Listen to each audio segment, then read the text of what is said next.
Welcome to Max Talks Arsenal, and here are the top 5 transfers I think Arsenal need to make to strengthen this season to go again and win the Premier League and finally the Champions League. Transfer number 1, centre midfield. Last season, Arteta had 2 players he trusted for about 90% of the season to play in that role. Declan Rice and Martin Zubimendi only. Arsenal signed Christian Norgard, which most including myself, thought was a smart buy, a proven Premier League player, a captain of Brentford, happy to play a squad role for cover in the centre of the park. However, as we saw, this was not the case. For one reason or another, Arteta did not fancy or trust Norgard to play in this role consistently, which led to problems in the season where 2 players were playing 90 minutes every single game too often. As we saw towards the back half of the season, Zubimendi really struggled with consistency, and also the challenges of the first season in a very competitive, aggressive Premier League took its toll on Martin Zubimendi. Led to the emergence of Miles Lewis-Skelly, who was a breath of fresh air in that role, took the ball, progressed it forward, made the team click in the final push to finally win that Premier League trophy, which eluded us for so many seasons and since 2004. He even started the Champions League final, which was amazing for him. Hale End graduate academy man, really proved that he's ready to move into that role next season. However, as we saw against West Ham, when Rice moved to right back, the duo of Zubimendi and MLS, it did not always work. The balance wasn't quite there. Rice was still needed to play every week. This is where the most critical transfer for me is needed for 2026-2027 season. A top-end central midfielder who can be reliably called upon to play instead of Rice and not only with Rice. To allow Rice to recover, rest, be ready to play at his top-class, world-class level throughout the run-in. We don't want to see him looking absolutely shattered in those important Champions League knockout ties where, if we're being honest, he looked a little bit tired, a little bit jaded. Even though performances were still top, we need him to be as fresh as possible for those games. The rumour of Bruno Guimaraes really speaks volumes to this thinking, that Arsenal 100% agree that this position is worth spending the money on.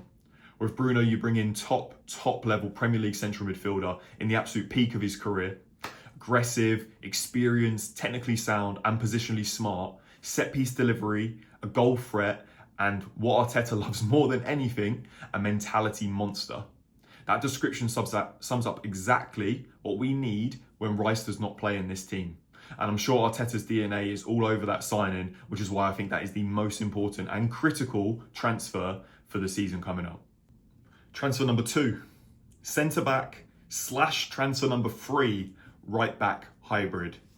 Yes, a little bit of a trick there. I think that this transfer is moving 2 together. If there's one thing we know, Arteta loves a defender who can do both. A defensively strong, but positionally and technically super smart player. A player who can be strong in the duel, understand shapes and where to be, understand instructions for a top tactician like Arteta, but also be able to play, help the team progress up the field into offensive positions. I really don't see Arteta signing a right back only because of past history and what he has looked for. Calafiori, Hincapié, Ben White, even Christian Mosquera are proof of this towards the back end of last season. I don't think he sways from this same mentality. The rumours of Konsa from Aston Villa, again, make a lot of sense. Saliba needs cover. He's our best centre-half. He's absolutely world-class. Probably one of the best top 3, maybe top 2 centre-backs in the world, if we're being honest. Saliba needs cover. He is our best centre-half. And when we don't play him, we see a drop-off in quality when he's not there. Mosquera, to his credit, had some really fantastic games. But again, there were moments, and probably more times than not, when the quality does drop a lot, in my opinion. Mosquera needs to learn his craft still. He's 21.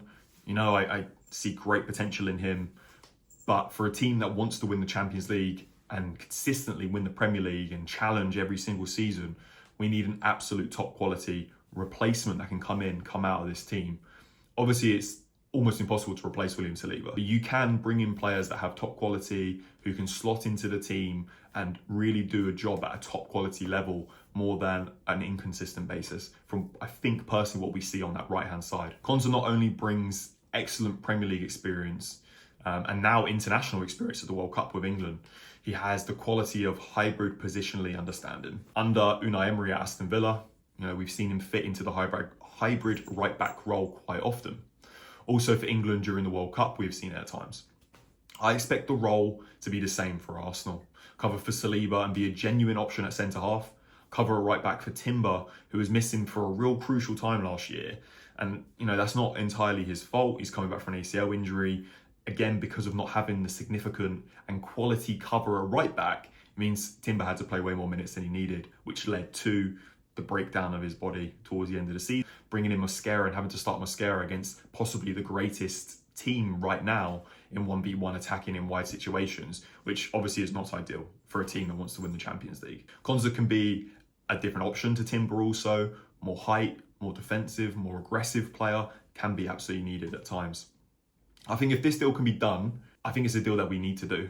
I really do. I think Konsa brings in that experience, he brings in that leadership, he brings in a strong player. We need absolute cover on that right-hand side of defence, which right now we do not have.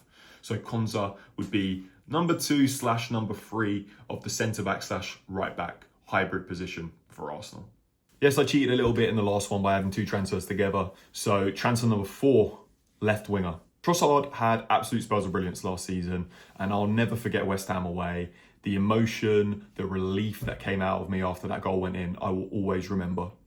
He also had spells where he wasn't quite as efficient, and Martinelli also did not perform again to a consistent threat level on that left-hand side.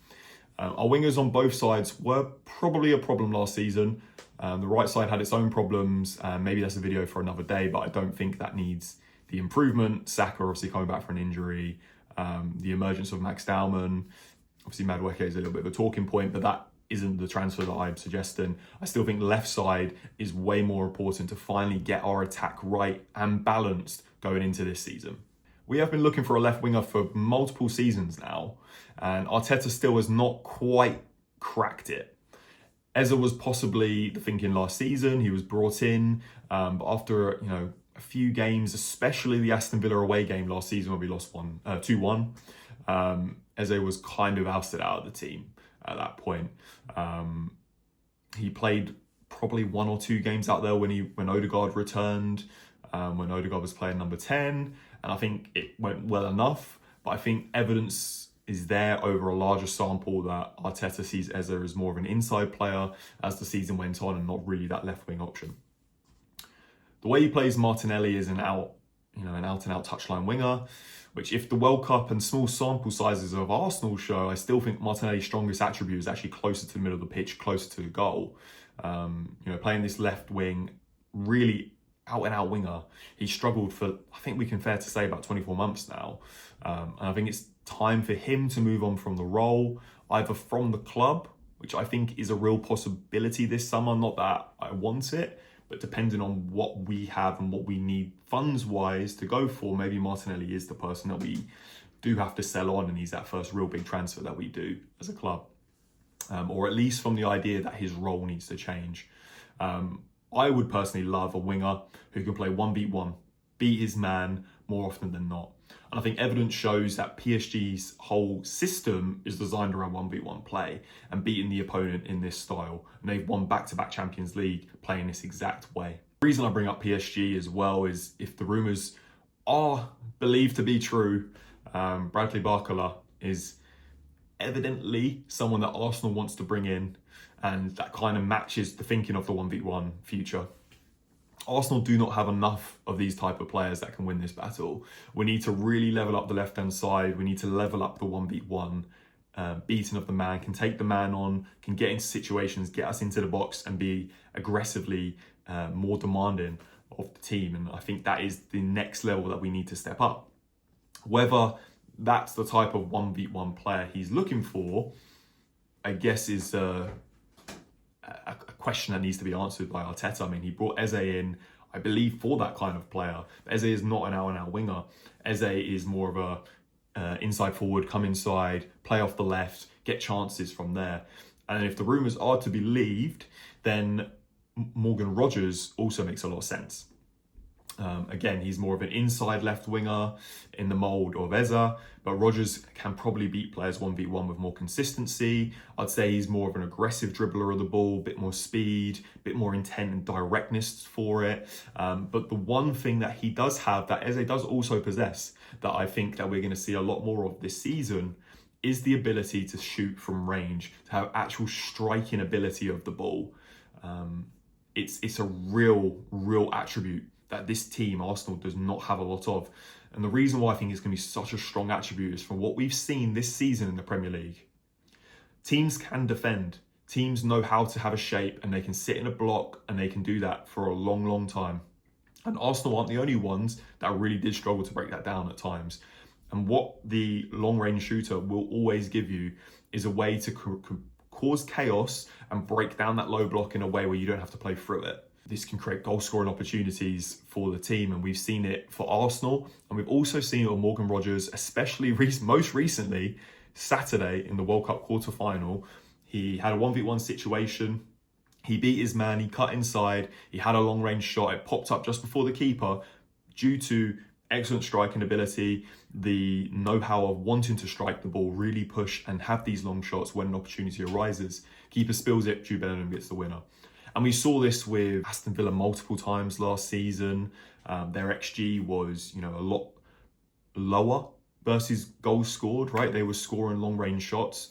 MorganRogers was an absolute critical part of that. I'm happy with both of these players. I see the argument for both. I think I lean towards the out-and-out winger more with Bradley Barcola. But again, I wouldn't be opposed to a real strong inside driving player who has the ability to have long shots. It will be the decision that Arsenal make and what they really think is the future of this team. We've played with an out-and-out winger in Martinelli, hasn't really worked. We've played with a more inside winger in Trossard, who I would say has worked, especially in moments, maybe not to the consistent basis. But maybe Trossard isn't quite that aggressive dribbler that we see in a player like MorganRogers. So it's a real toss-up between the two sort of players. But if rumours are to be true, these are the two players, and I guess we'll have an answer as the season goes on. But that's my number 4, left winger. And finally, transfer number 5, a position I think is needed, but maybe this window is one too many signings and money to actually finalise this one.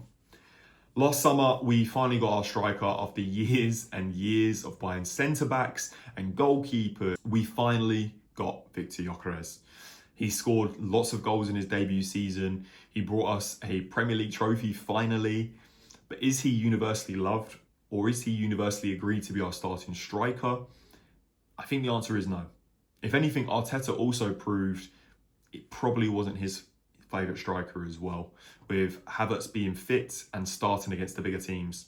For example, City away in the Premier League, City in the Carabao Cup, PSG in the Champions League final. Havertz started all 3 of those games. Is this evidence enough to show Arteta really loves the hybrid striker?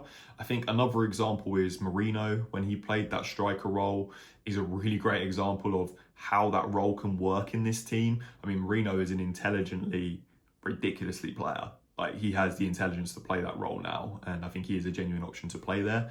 But I think you see that maybe the team clicked a little bit better with Mourinho in the team. The player dropping in, the player who can win the duels, the player that can win the long balls, the player that can obviously have a goal-scoring threat as well. I'm not sure if Gyökeres quite has that creative ability. I'm not quite sure if Gyökeres can actually win the duels with the headers for the long goal kicks when David Raya will play a long ball to really get over the press. I don't think Gyökeres has shown that consistently. He can do that. And I think that is also in Arteta's thinking. Although the player that I want, and if the rumours are to be true, I also don't think can do the headers with the ball, but can do most of that role. They'll be able to drop in, they'll be able to play, create the ball, they'll be able to run in behind. And that player is JulianAlvarez.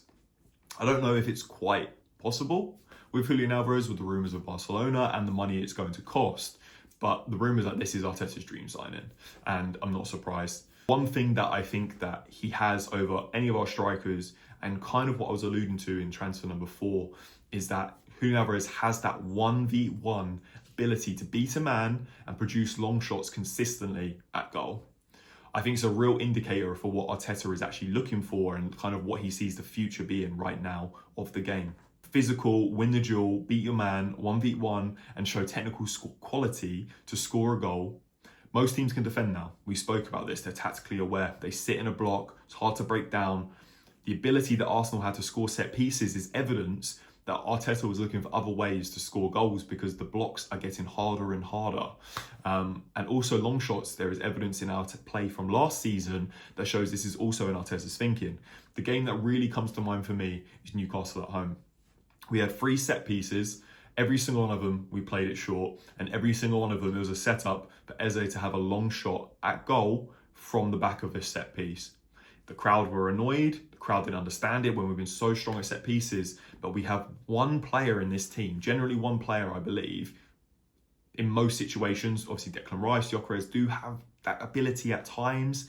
But I think Eze has the absolute ball striking ability from outside the box to do it. And he scored that day into the top corner. And I think that is evidence that Arteta needs more players who can do this. MorganRogers, an example of this. JulianAlvarez, an example of this. Whether Alvarez is a genuine option because of cost and money, I don't know. But rumours are that he is the favourite striker that Arteta has always wanted, and it makes perfect sense, and he would make this team click to a completely different level. He's not an in and out goal scorer.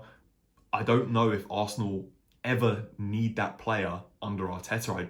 I don't think we play to that strengths of that type of player. We've got that player in Gyökeres, and we've seen we do not play to those strengths.